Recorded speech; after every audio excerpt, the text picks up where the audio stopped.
The Velthoran Empire had, over the course of 17,000 years, perfected the art of looking down on everyone else. This was no small feat, considering they stood barely 4 feet tall and resembled what humans might call angry purple penguins with too many fingers. But height, as any Velthoran philosopher would tell you, was a matter of perspective. And from their perspective, sitting atop the technological peak of known civilization, everyone else was very, very small indeed. Their military doctrine reflected this superiority complex with crystalline clarity. Warfare, to the Velthorans, was a matter of proper procedure. Weapons were designed in sterile laboratories, manufactured in automated facilities, inspected by 7 different departments, blessed by the Armament Council, and then, only then, issued to soldiers who had spent decades training in their use. The idea that anyone would simply pick up a random object and use it for violence was, to Velthoran sensibilities, barbaric beyond comprehension, which made what happened on Keth 7 all the more philosophically offensive. The human vessel had dropped out of slip space with all the grace of a drunken meteor, trailing plasma and profanity in equal measure.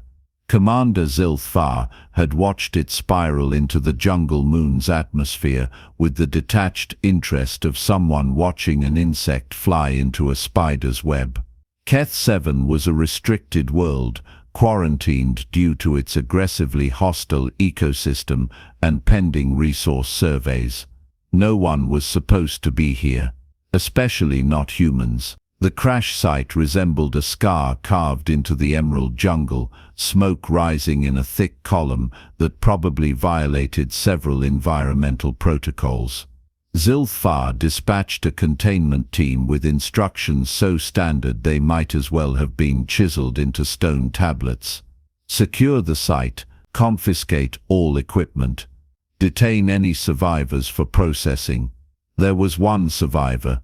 The human male stood amid the wreckage, covered in soot and minor lacerations, watching the Velthoran soldiers with eyes that were entirely too calm for someone who'd just crashed on a death world. He was tall, disgustingly so, with dark hair plastered to his forehead, and the kind of lean build that suggested either regular exercise or chronic malnutrition.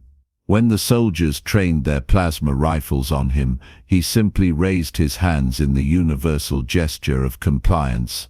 "Rough landing," he said in passable galactic standard. "I don't suppose you've got insurance forms."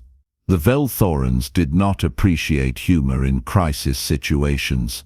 They confiscated everything: his emergency beacon, his survival pack, his multi-tool, his ration bars, even his boots, because regulations stated that all foreign equipment must be secured.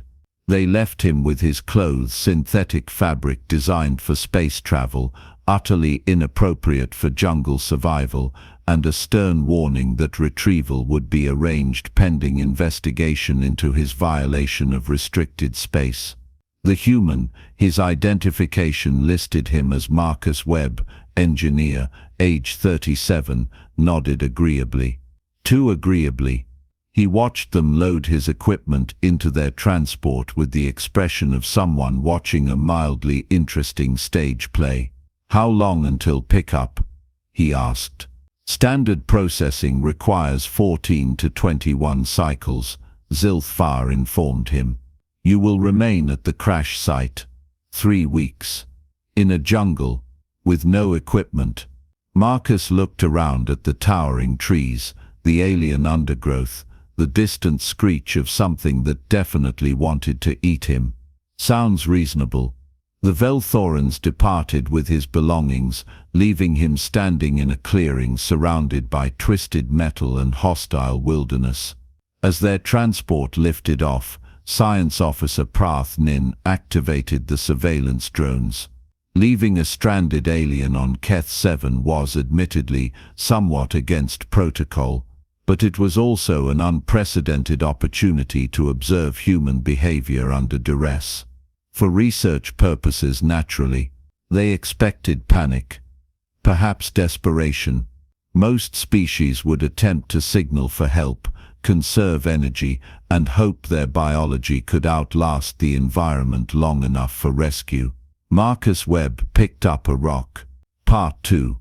The Velthoran observation begins from the comfort of their orbital station. Zilthvar and Prathnin watched the feeds with the fascination of anthropologists discovering a new species of particularly stupid prey animal.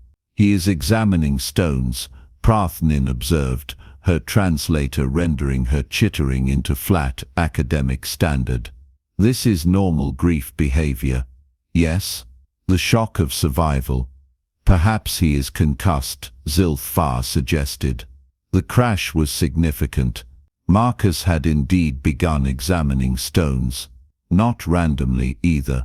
He was selecting them with the focus of someone shopping for produce, testing their weight, checking their edges, occasionally striking two together and listening to the sound they made. This continued for approximately 20 minutes. "Fascinating," Prathnin murmured. "He shows tool selection behavior. Primitive, but present. Many species lack even this basic cognition under stress. The human species is classified as Tier 2 technological," Zilthvar said, reviewing his database. "They have slip-space capability, directed energy weapons, rudimentary AI. This behavior seems regressive." Marcus found what he was looking for. A piece of flint roughly the size of his palm. He sat down on a fallen log, picked up a second stone to use as a hammer, and began striking the flint with precise, practiced blows. The Velthorans leaned closer to their screens. Flakes of stone fell away. With each strike, Marcus rotated the flint, working the edges with the confidence of someone who'd done this before. Which was impossible, because lithic technology had been obsolete for 50,000 years across every civilized species. Even the most backward planets had moved past chipped stone by the time they developed agriculture. "Is he manufacturing a tool?" Prathnin's voice carried a note of disbelief. "From raw minerals? Impossible. Humans have advanced metallurgy. Why would he possess knowledge of stone working?" They watched in silence as Marcus created, over the course of an hour, a hand axe. It was crude by modern standards, which meant it was roughly equivalent to something a prehistoric ancestor might have made 40,000 years ago.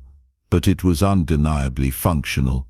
Sharp edges, comfortable grip, weighted for chopping. Marcus tested it on a nearby sapling. The tree fell in 3 strikes. "I am filing a report with the Research Council," Prathnin said quietly. "This requires documentation." But Marcus wasn't finished. He gathered dry grass and wood shavings from his felled sapling, arranged them in a careful pile, and then began the truly absurd part of his day, making fire. He used a stick and a flat piece of wood, spinning the former against the latter with steady pressure, using a crude bough he'd fashioned from vine and a flexible branch. Friction, heat, smoke. The Velthorans watched with the kind of morbid fascination usually reserved for watching someone perform surgery on themselves. "He is creating combustion," Zilthvar said unnecessarily. "Without accelerants, without ignition technology. How does he know this?" Prathnin wondered aloud. "This is pre-industrial methodology. Pre-agricultural even." The grass caught. Marcus blew gently, nursing the ember into flame. He fed it larger twigs, then branches, building his fire with the efficiency of someone who'd done this exact thing many times before. As the flames grew, he sat back with visible satisfaction. "I am now deeply concerned," Zilthvar admitted. "Perhaps we should have left him the emergency beacon. For research purposes, we should observe longer," Prathnin countered, though her feathers had flattened against her body in what might have been Velthoran unease. We may be witnessing unique behavioral adaptation. Marcus spent the rest of the day constructing a shelter, a lean-to made from branches and broad leaves, and foraging for food. He seemed to know which plants were edible, testing them with small taste samples before committing to a full meal. He cooked roots in his fire, roasted something that looked like a beetle the size of a fist, and settled in for the night with his stone axe within arm's reach. The Velthorans watched him sleep, surrounded by firelight in a hostile jungle, and felt something they rarely experienced, uncertainty about whether they'd made the correct decision. Part 3, Day 1 through 3, Stone and Fire. By the third day, Marcus had transformed his crash site into something resembling a workshop. The Velthoran observation team had grown from 2 to 7. Word had spread through the orbital station that the human was doing something unprecedented, and off-duty personnel kept finding excuses to check the surveillance feeds. What they saw defied comfortable categorization. Marcus had refined his stone tools. The crude hand axe had been joined by scrapers, blades, and what appeared to be a primitive drill made from a sharp stone point and a bow mechanism.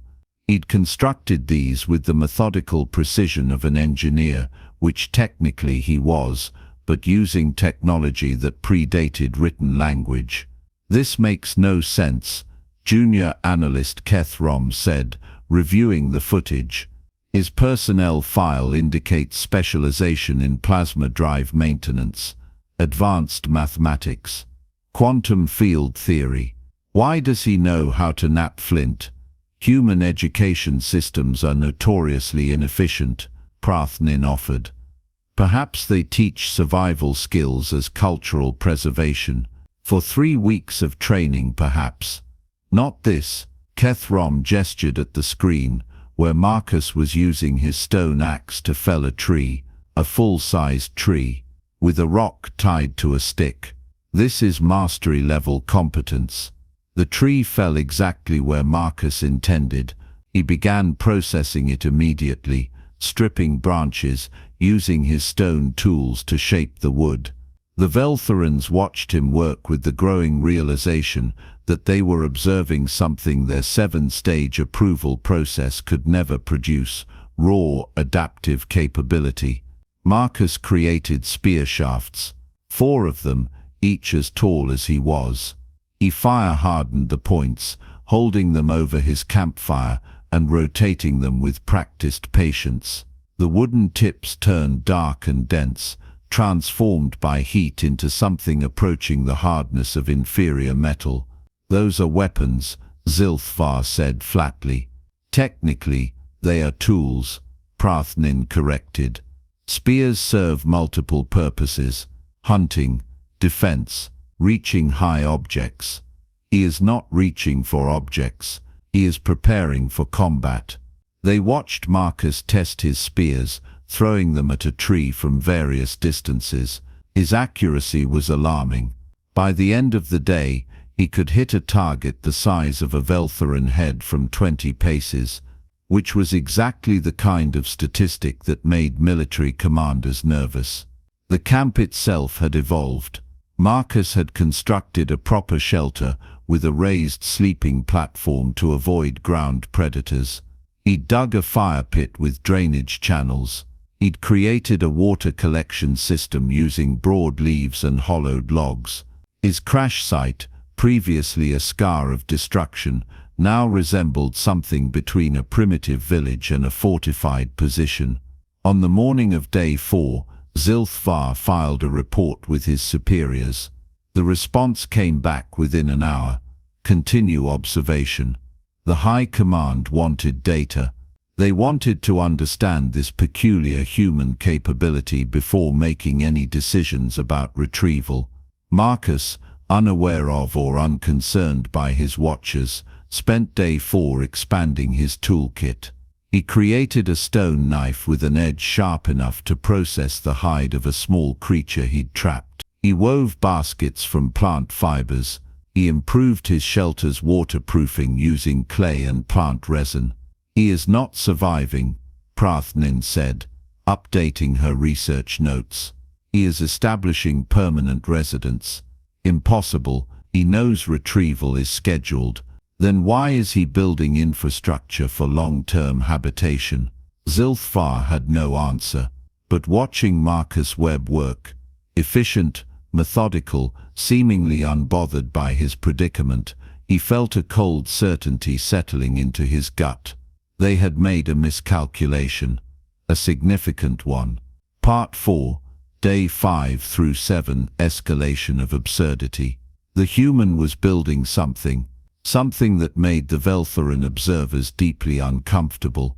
It started with the perimeter. Marcus spent the 5th day constructing a defensive barrier around his camp, not a wall exactly, but a series of positions and obstacles that would channel movement into predictable paths. He dug shallow pits and concealed them with leaves. He created tripwires using vine. He positioned sharpened stakes at strategic angles.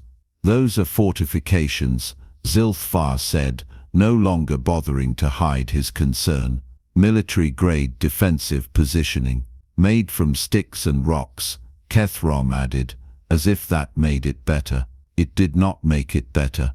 Marcus had also upgraded his weapons. The fire-hardened spears were now supplemented with stone-tipped versions. The flint blades lashed to the shafts with sinew and plant fiber. He'd created an atlatl, a spear-throwing device that increased velocity and range.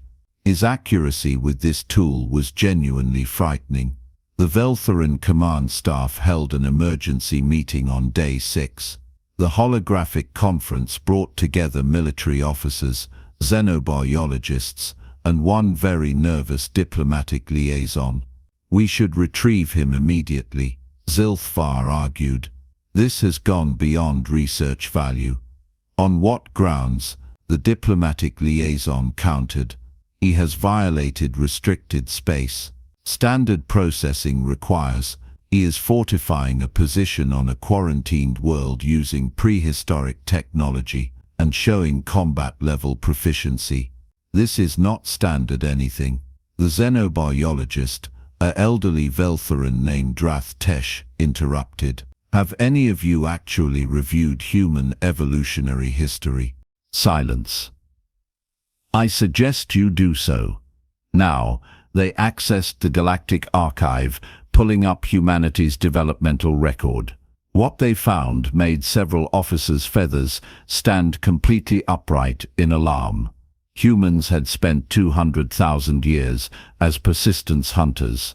They'd crawled out of their evolutionary cradle with nothing but rocks and sticks, then proceeded to hunt megafauna into extinction using those exact tools. They'd survived ice ages, volcanic winters, and predators that outmatched them in every physical category. They'd done it with pattern recognition, tool creation, and a stubborn refusal to accept that anything should be able to kill them. They evolved for this, Drath-Tesh said quietly. Every human carries this knowledge in their genetic memory. Their brains are literally structured for tool creation under adverse conditions. We did not strand a civilized being in wilderness. We returned an apex predator to its natural environment. On the screens, Marcus was testing his traps, resetting them, improving their design. He moved through the jungle with increasing confidence, no longer a visitor but a resident. A dangerous one. How long until his scheduled retrieval? The diplomatic liaison asked. 14 days, Zilthar answered. I recommend we accelerate that timeline. Nobody disagreed. Part 5, Day 8 through 10. The hunt. Marcus went hunting on Day 8, and the Velthorans nearly intervened. The creature was a Kravix, a local predator roughly analogous to what ancient Earth might have called a bear, crossed with a very angry dinosaur. Armored hide, multiple rows of teeth, territorial aggression that made normal predators look friendly. The Velthoran survey teams had always given Kravix a wide berth, using aerial drones and plasma weapons when specimen collection was absolutely necessary. "He is insane," Keth declared, watching the human move through the jungle with 3 spears and his atlatl. "That creature weighs 400 kilograms and can tear through light armor. Perhaps he does not know the danger," Prath Nin suggested hopefully.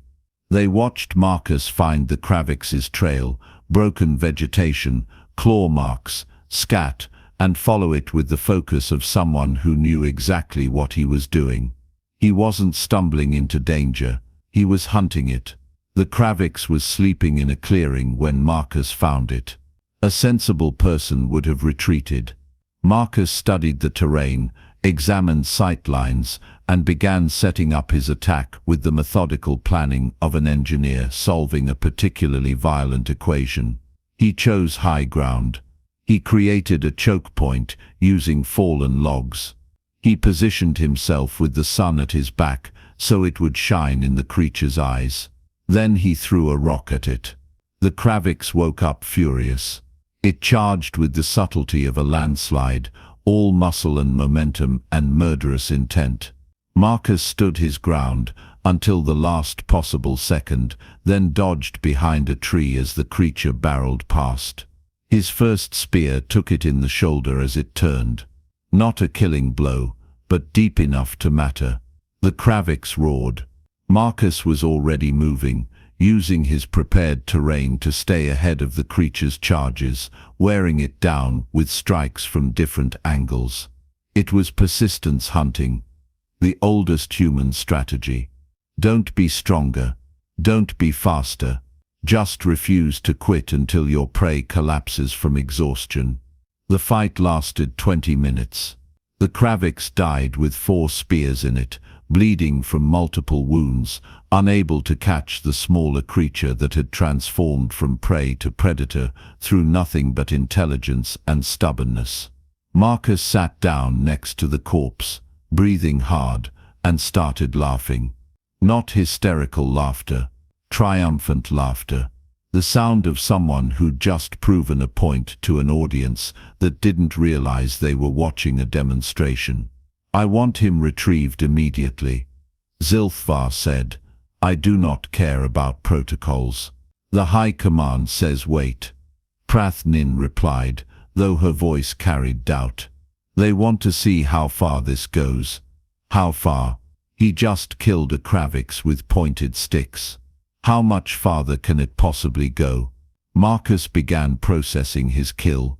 He used his stone tools to skin the creature with practiced efficiency, setting aside the hide for leather, cutting meat for food, even extracting sinew for cordage. Nothing wasted. Every part of the animal converted into resources for survival or improvement.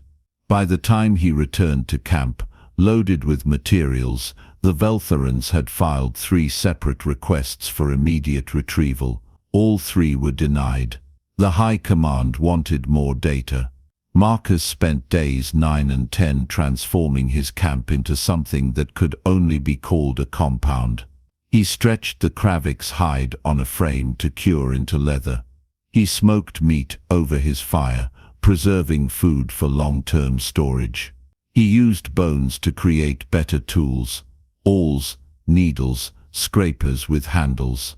His defensive perimeter expanded. More traps, more strategic obstacles.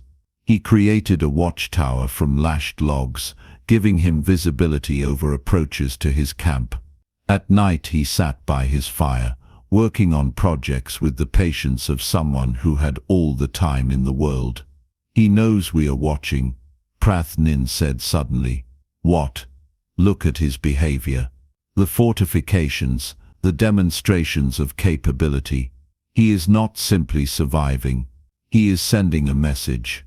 Zilthvar reviewed the footage with new perspective. The precise placement of defenses. The almost theatrical nature of the Kravix hunt. The way Marcus occasionally glanced upward, at empty sky where orbital surveillance would be positioned. What message? Zilthvar asked, though dread was already forming an answer. That taking his equipment was pointless. That humans do not need technology to be dangerous. That we have made a significant error in judgment.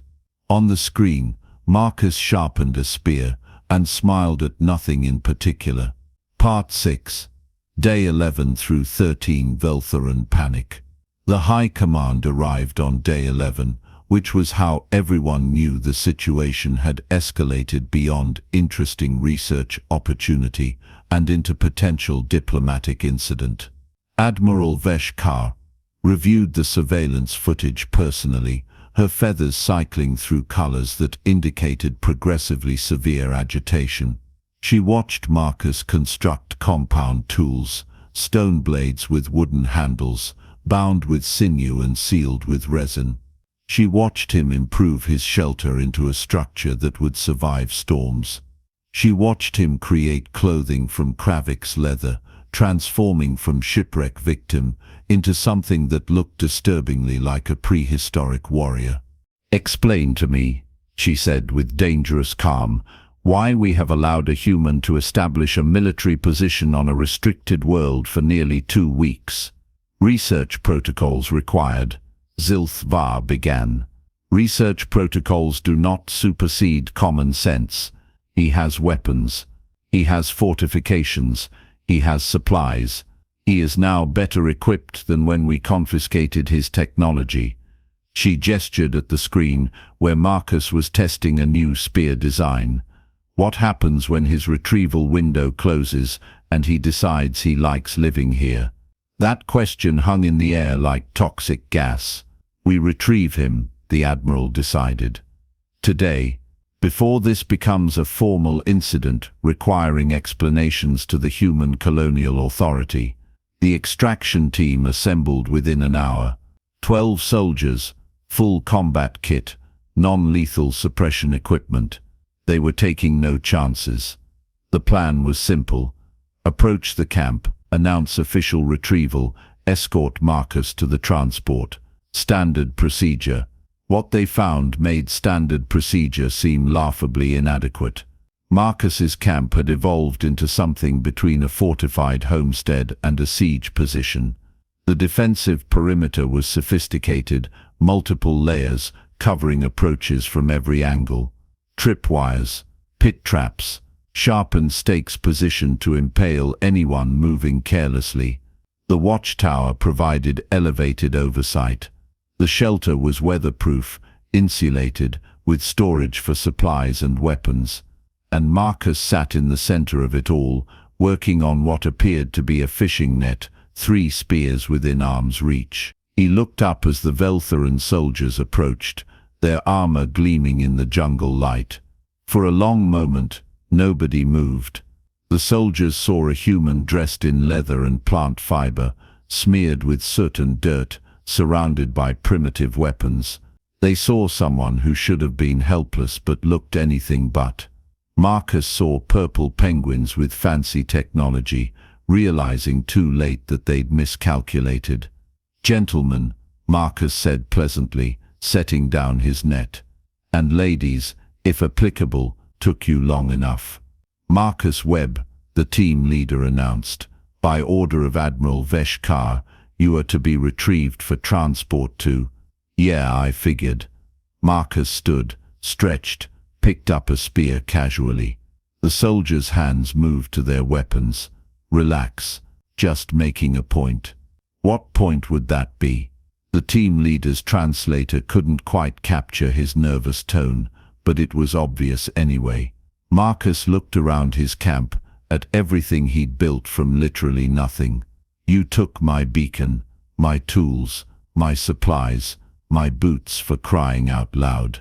He hefted the spear. "But you forgot something important about humans, which is, we don't need your stuff.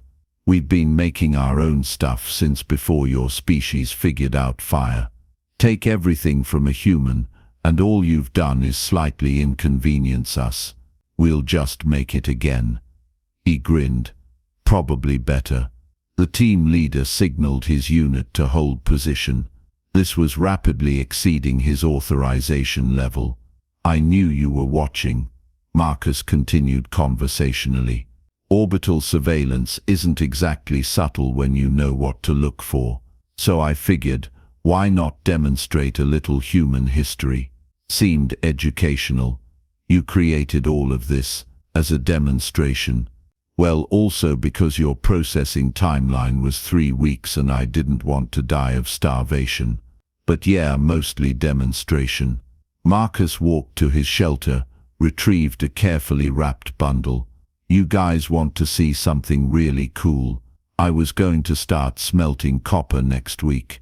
Found a promising deposit about 2 kilometers east. Give me a month, I'd have bronze. Give me 6 months, I'd have iron." The soldiers exchanged glances. This had definitely exceeded their authorization level. "In a year," Marcus said, his tone still friendly, but his eyes absolutely serious. "I could rebuild civilization from literal rocks and sticks. That's not a threat. It's just human history. We've done it before. We'll do it again. It's basically our species' whole thing." Admiral Veshkar's voice crackled over the team leader's communicator. "Bring him up. Now. And return his equipment." "All of it?" the team leader asked. "Every single item." Marcus smiled. "Appreciate that." Though honestly, he looked around at his camp, at everything he'd created. "I'm kind of proud of this setup. Shame to waste it." Part 7. The philosophy lesson. The transport ride to the orbital station was quiet. Marcus sat among the soldiers, still holding his spear, still wearing his handmade leather clothing. Nobody tried to take the weapon from him. That seemed wise. Admiral Veshkar met him in the docking bay personally, which was several levels of protocol above what a stranded engineer normally rated. She looked at Marcus, at his primitive gear, his confident posture, the way he carried himself like someone who'd just won an argument nobody else knew they were having, and her feathers flattened in resignation. "Your equipment," she said, gesturing to a cart loaded with his confiscated belongings. "We apologize for the delay in processing." "No worries." Marcus picked through his things, checking each item. "Actually kind of glad you took it. Been a while since I got to practice old skills. We underestimated human capability," the Admiral admitted, which was about as close to an apology as Velthoran military pride would allow. "This has been educational. That's one word for it."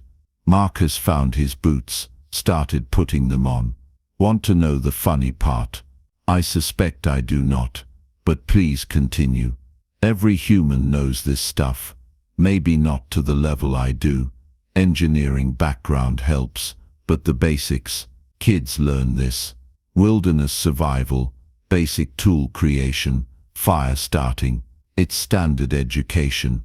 We teach it the way you probably teach starship safety procedures." The Admiral's feathers did something complicated. "You are saying every human is capable of this, given time and necessity?" "Yeah, pretty much. That's how we survived long enough to build civilizations. We're really good at not dying." Marcus laced his boots, stood up and suddenly looked a lot more like a modern spacefarer instead of a time-displaced caveman. Other species evolved to fit their environments. Humans evolved to reshape environments to fit us. You put us anywhere, we'll figure it out. This is a disturbing revelation. Is it though?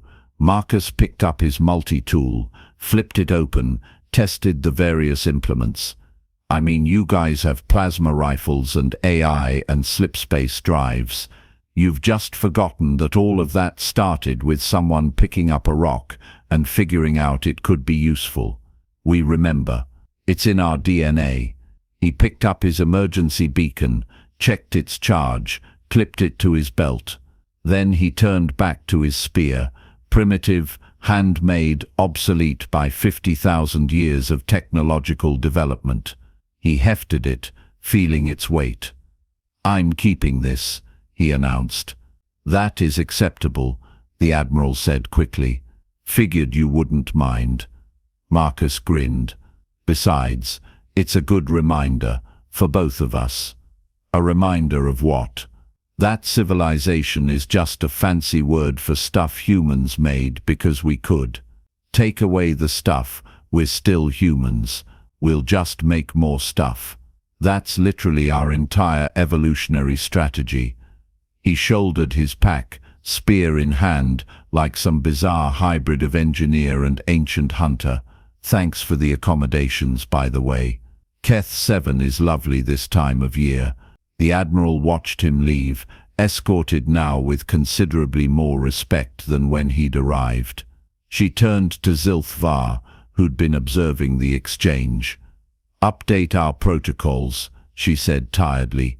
"Humans are to be provided survival equipment regardless of processing timelines."